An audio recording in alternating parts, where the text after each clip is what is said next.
दर्शकों नमस्कार। कार्यक्रम में आपका बहुत बहुत स्वागत है। मैं हूं योगी राज योगेश और मेरे साथ स्टूडियो में मौजूद हैं जाने माने ज्योतिषाचार्य डॉक्टर आचार्य राजेश। आचार्य जी, प्रोग्राम में आपका बहुत बहुत स्वागत है। धन्यवाद।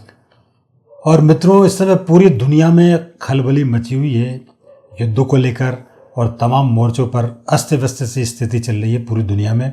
हाल ही में हमने ये देखा, रूस और यूक्रेन के बीच जंग जारी है, लेकिन अभी रूस के खिलाफ विद्रोह की खबरें भी सामने आई थी। वैगनर ग्रुप ने सेना के खिलाफ वहाँ विद्रोह कर दिया था, लेकिन इससे चाइना की नींद उड़ी हुई है। अब इससे चाइना का क्या संबंध है? इससे चाइना का बहुत बड़ा संबंध है।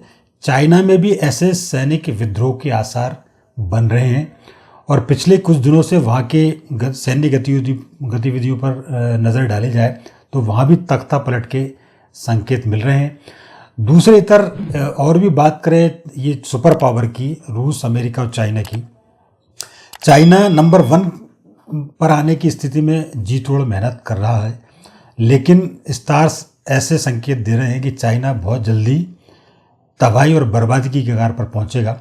और ऐसा डॉक्टर आचार्य राजेश जी ने आज से 5 साल पहले भविष्यवाणी भी की थी कि चाइना बहुत जल्दी खंड खंड होगा, टुकड़ों में बटेगा और वहाँ तख्ता पलट के भी आसार बनेंगे और चाइना की इकोनॉमिक स्थिति बहुत खराब हो जाएगी। मतलब जब उन्होंने आचार्य राजेश जी ने ये भविष्यवाणी की थी तब कोई चाइना की इकोनॉमिक कंडीशन को लेकर ऐसी बात बोलने का दावा कोई कर भी नहीं पा रहा था, लेकिन आचार्य जी ने आज से 5 साल पहले ही बता दिया था कि चाइना की आर्थिक स्थिति बदहाल और ख़राब होने वाली है। और कोरोना के बाद से आप देख लीजिए चाइना की इकोनॉमिक स्थिति लगातार डाउनफॉल की तरफ है। 2019 में जहाँ 8.2 थी उसकी इकोनॉमिक ग्रोथ, आज वो 3.1 पे आ गई है। तो चाइना का आने वाले 2 साल कैसे रहेंगे? क्योंकि ये इसलिए महत्वपूर्ण है कि भारत से सीधे चाइना का कन्फ्रंटेशन आमने सामने का है। तो चाइना की आने वाले 2-3 साल कैसे रहेंगे, चाइना किस मोड़ पे जाएगा, आज इस वीडियो के माध्यम से इसी पर चर्चा करेंगे और आचार्य जी से जानेंगे कि चाइना के हालात क्या होने वाले हैं। तो आचार्य जी, सबसे पहले हम यही जानना चाह रहे हैं, चूँकि आप बहुत पहले से इस बात की भविष्यवाणी करते आ रहे हैं कि चाइना जो है आर्थिक रूप से टूट जाएगा, उसकी इकोनॉमिक स्थिति बहुत छिन्न भिन्न हो जाएगी और आपने तो यहाँ तक कहा था कि कम्युनिस्ट शासन का भी अंत होगा। तो अब चूंकि ये समय ऐसा आ गया है, चूंकि चाइना की स्थिति डाउनफॉल की तरफ है, लेकिन आज के कंडीशन में हम आपसे जानना चाह रहे हैं कि अभी आने वाले 2-3 साल चाइना के लिए कैसे रहने वाले हैं? इसमें जैसा मैंने पहले कहा था उसका भी आधार है 26 सितंबर 2019 से 2036 तक चाइना बुध की महादशा में रहेगा। बुध छठे भाव के स्वामी हैं, भाग्यस्थान के स्वामी हैं और भाग्यस्थान में विराजमान है। कोई भी ग्रह भाग्यस्थान में विराजमान होता है तो सबसे पहले तो उसको तोड़ना शुरू करता है और स्थिति नेगेटिव लाकर खड़ी कर देता है। दूसरी स्थिति शी जिनपिंग जी की जो कुंडली है, इसमें भी 2019 से 2026 तक मंगल की महादशा है और ये मंगल की महादशा इनके लिए बहुत अच्छी नहीं है, क्योंकि 10वें भाव 5वें भाव को स्वामी होकर मंगल 12वें स्थान पर विराजमान है। शी जिनपिंग जी का मंगल, चाइना का बुध, ये दोनों ग्रह पूर्व जन्मकृत दोष खड़ी करते हैं। पूर्व जन्मकृत दोष यदि कंट्रीज़ पर हम नहीं भी देखें तो पहले हमने जो जो काम किए हैं या जिस देश के खिलाफ हमने कुछ किया है या हमारे अंदर जो भी पाप भरे होते हैं उनको ये बाहर निकालता है। सेम शी जिनपिंग जी की कुंडली में मंगल 12वें स्थान पर है। 12वें स्थान का मंगल वैसे भी मंगल की महादशा चल जाए तो मैक्सिमम रूप से तो वो जेल योग बनाता है। जेल योग नहीं बनाता तो हाथ पैर तुड़वाता है, हाथ पैर नहीं तुड़वाता तो कहीं ना कहीं कुछ विकलांगता की स्थिति ले आता है। ये मंगल का 12वें स्थान पर कैरेक्टर होता है। और दूसरा, 12वें स्थान का बैठा हुआ मंगल पारिवारिक जीवन को, मित्रताओं को, संबंधियों को तोड़ने का भी ये काम करता है। तो वो स्थिति भी 2019 से पहले यदि हम देखते हैं तो वो स्थिति बनती थी। चाइना कई लोगों को कर्ज दे के बैठा हुआ था, कई लोगों को अपने ग्रिप में बनाए हुए था, वो तो आज भी बनाए हुए हैं, लेकिन 2019 तक लोग उसकी सुनते थे। अब इसने जिसको कर्ज दिया वही इसकी नहीं मानता, कहीं बंदरगाह पे कब्जा करने की कोशिश करता, कहीं कुछ करने की कोशिश करता, तो कहीं जनता विद्रोह कर देती, कहीं कुछ कर देती। तो जिन नेताओं के साथ इसके कमिटमेंट हैं वो कमिटमेंट नेता वहाँ के फुलफिल ही नहीं कर पा रहे हैं, उस स्थिति में बिगड़ रहा है। दूसरी स्थिति चाइना के साथ और बढ़ने वाली है, क्योंकि अब वामपंथ जो कम्युनिज्म है अब ये समाप्त होने वाला है। कि कम्युनिज्म का अब ज़माना नहीं रहा, अब तो सबका साथ सबका विकास का ज़माना है। यदि आप अपनी अपनी चलाएंगे, अपने अपने में सब कुछ करने की कोशिश करेंगे, तो आज कई परमाणु संपन्न देश हैं। यदि आप परमाणु संपन्नता की धमकी देते हैं तो उसमें भी लोग बढ़े हुए हैं। युद्ध की धमकी देते हैं तो युद्ध में कोई किसी से आज कम नहीं है। आज यदि छोटे से युद्ध को भी चाइना लड़ ले तो छोटा सा देश भी इसकी इतनी कमर तोड़ देगा कि इनकी आर्थिक स्थिति और बिगड़ जाएगी। वहीं मूल जो बातें मैंने पहले वीडियो में बनाई थी, उस वीडियो से अलग हटके यदि 23 और 24 की, हम 23, 24, 25 की बात करें, 20 फरवरी 2023 से 20 दिसंबर 2025 तक ये बुध में शुक्र की अंतर्दशा है। शुक्र वही दसम भाव और पंचम भाव का स्वामी है। दसम भाव और पंचम भाव का स्वामी मंगल है, जो 12वें स्थान पे शी जिनपिंग जी की कुंडली में है, और यहाँ शुक्र है जो दसम भाव में अकेला विराजमान है। ऐसी स्थिति में जो व्यक्ति जैसी हरकत करता है उसको कुदरत वैसा ही जवाब देती है। शुक्र की जो स्थिति बन रही है बुध में, ये स्थिति भौगोलिक दृष्टि से बहुत अच्छी नहीं है। यदि इस वर्ष देखें, चीन बाढ़ के माध्यम से बहुत लंबा नुकसान उठाने वाला है।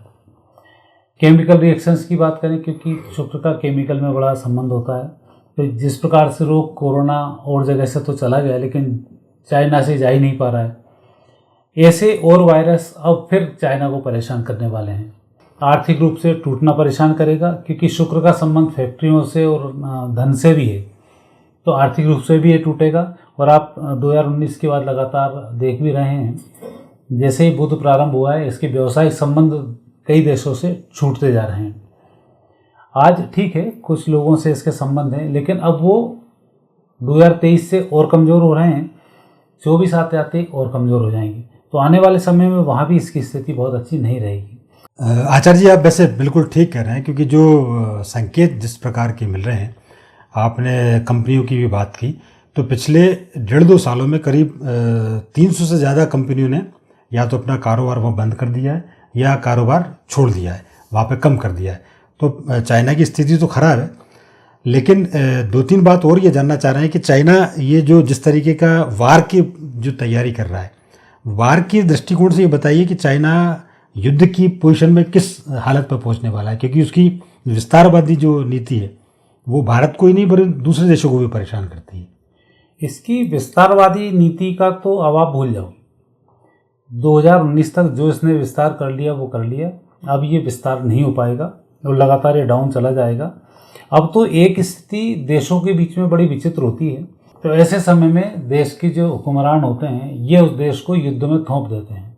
तो वही स्थिति अब इसमें बनने वाली है कि फरवरी 23 से दिसंबर 25 तक शुक्र की जो अंतर्दशा चलेगी, इस अंतर्दशा में और बुध की महादशा चल ही रही है, ये अपने आप को परेशानी में खुद डालेगा।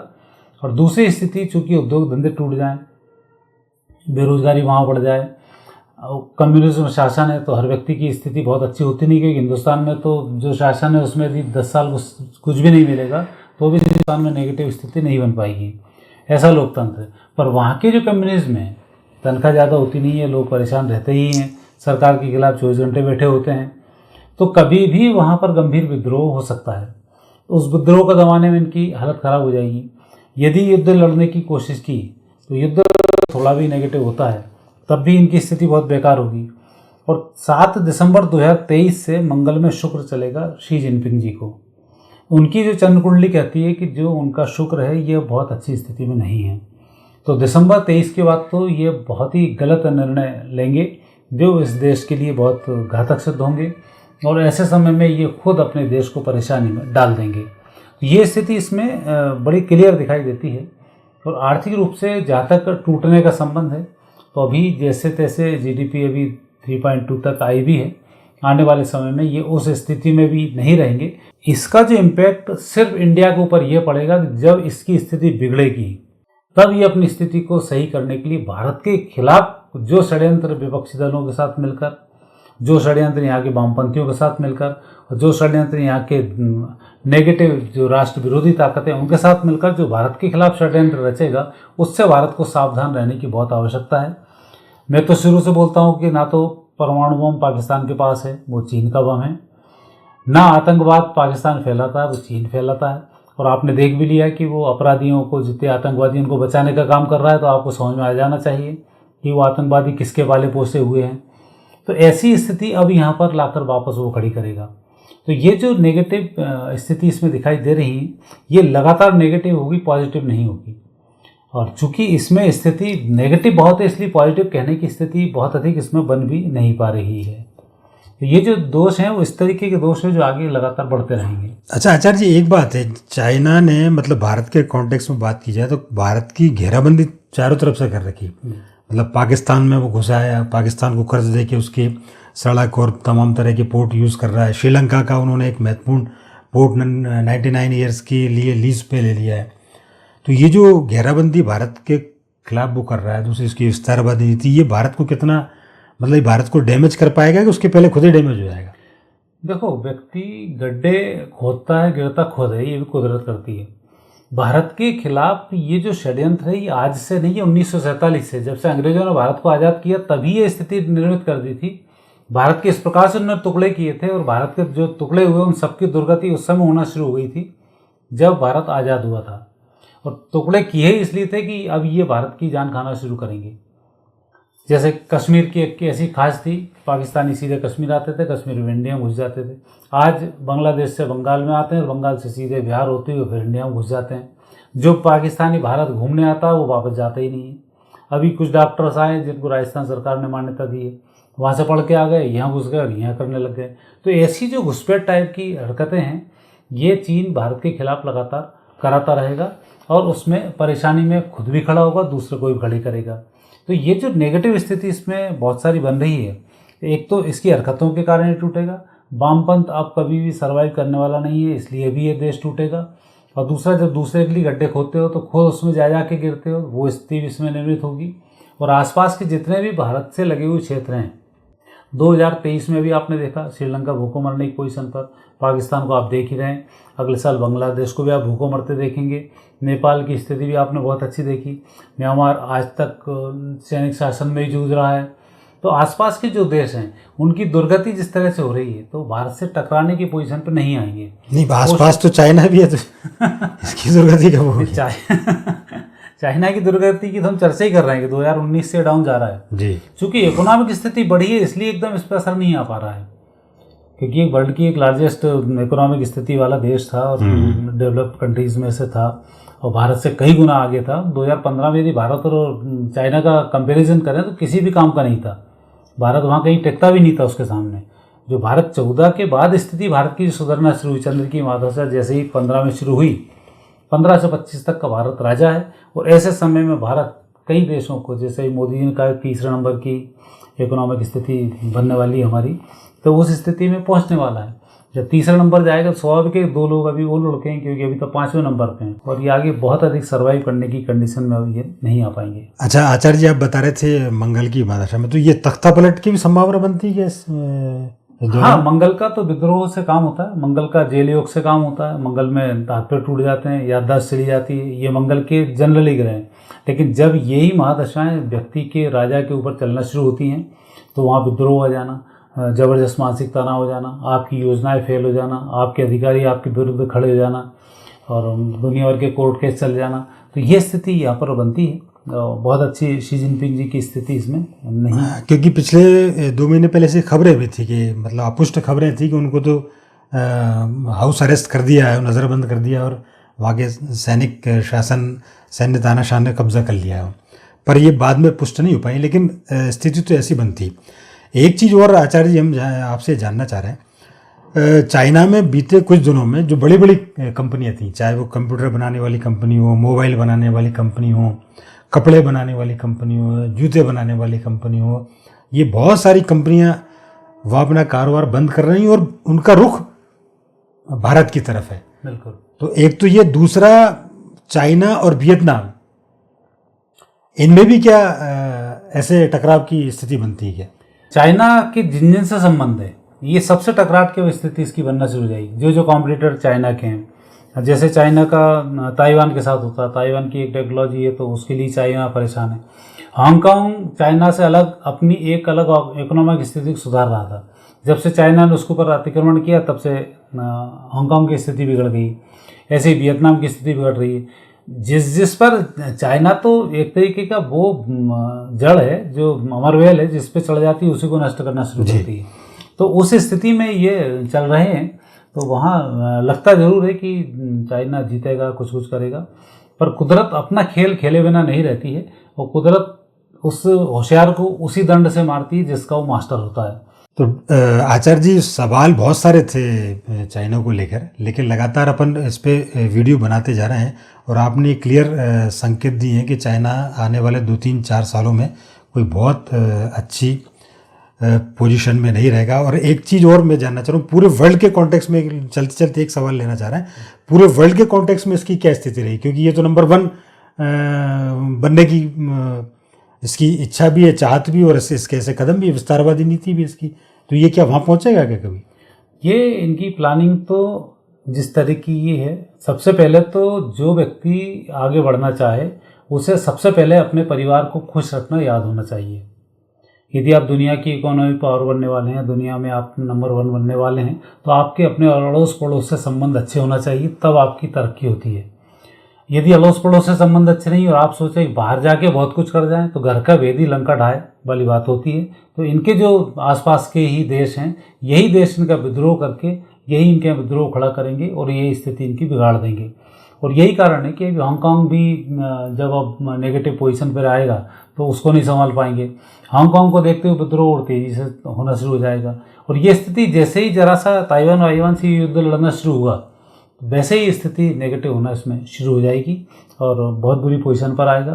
पहले तो चूंकि अभी बुध चल रहा है, तो बुध में व्यापार टूटता है। बुध के अंदर अभी शुक्र चल रहा है, तो शुक्र में व्यक्ति के साथ धनहानि होती है, जनहानि होती है, बीमारियां बहुत सारी लग जाती हैं, कई प्रकार के रक्त से संबंधित शिकायतें होती हैं। तो जैसे कोरोना वहाँ पर फैल ही रहा है, नई बीमारियाँ और डेवलप हो जाएंगी, तो वो स्थिति यहाँ पर चाइना की कुंडली बनती है। और दूसरा, जो शासन चल रहा होता है बुध में, वो शासन समाप्त होकर नए शासन की शुरुआत होती है। तो लोकतंत्र की स्थापना का आने वाले समय में वहाँ समय है, और इसलिए ये जो तंत्र इनका समाप्त होने वाला है, वामपंथ इनका समाप्त होगा, और शी जिनपिंग इनके बहुत बड़े खलनायक के रूप में उभर के अभी सामने आएंगे। एक सवाल बस आचार्य जी, और चूंकि एक ज़्यादा ही ले रहा हूँ मैं सवाल आपसे, सिर्फ इसलिए है क्योंकि ये जो पूरी दुनिया में जो कोरोना फैला था वो इसी की देन थी। तो क्या अब और भी ऐसे वायरस ये फैलाने की फिराक में है, या ऐसा कुछ डेवलप कर रहा है? ये तो अब डेवलप इसने नेगेटिव किया हुआ है, पर होता यही है ना कि जब कोई चीज़ दूसरे के लिए आप गड्ढा खोदो, तुम खुद ही करते हो। तो वो जो, इसलिए मैंने कहा था कि ये जो भी काम करेगा वो सबसे पहले खुद ही पे लागू होंगे और खुद ही उसमें परेशान होगा और फंस जाएगा। तो अब इनकी वो चौधराहट जो एक समय हुआ करती थी 2019 से पहले, वो अब समाप्ति की ओर है, और मुझे लगता है 2025 में आते आते उसका इतिश्री हो जाएगी, और 25 के बाद फिर यहाँ पर प्रजातंत्र की स्थापना के योग शुरू हो जाएंगे जो 2028 तक चलेंगे। तो दिसंबर 25 अर्थात 26 मान लें, 26 और 27 ये जो समय होगा चाइना के लिए बहुत अच्छा समय होगा, जिसमें कि लोकतंत्र की स्थापना होगी, फिर नए सिरे से लोगों से मिलेगा, फिर नए इसके संबंध बनेंगे, और वहाँ फिर थोड़ा सा इसमें सुधार आने के संकेत हैं, और तब तक डूबने की स्थिति है। तो कुल मिला के ये कि तानाशाह के लिए खतरे की घंटी, लेकिन लोकतंत्र के लिए अच्छे शुभ संकेत है चाइना से। तो आचार्य जी, आपने बड़े विस्तार से, जैसा चीन की विस्तारवादी नीति है वैसे आपने विस्तार से उसका विश्लेषण किया, और इतनी महत्वपूर्ण जानकारी हमारे दर्शकों के साथ शेयर की, इसलिए आपका बहुत बहुत धन्यवाद। और शुक्रिया उन तमाम दर्शकों का जो पूरे विश्व भर से लगातार हमारे साथ जुड़ते रहते हैं। आप हमारे चैनल को लाइक कर रहे हैं, सब्सक्राइब कर रहे हैं, इसके लिए आपका बहुत बहुत धन्यवाद। बेल आइकन को प्रेस करना ज़रूर ना भूलें, ताकि नए वीडियो से संबंधित नोटिफिकेशंस आपको मिलते रहें। अगली बार फिर किसी नए विषय के साथ आपसे बातचीत होगी, तब तक के लिए आज्ञा दीजिए। नमस्कार।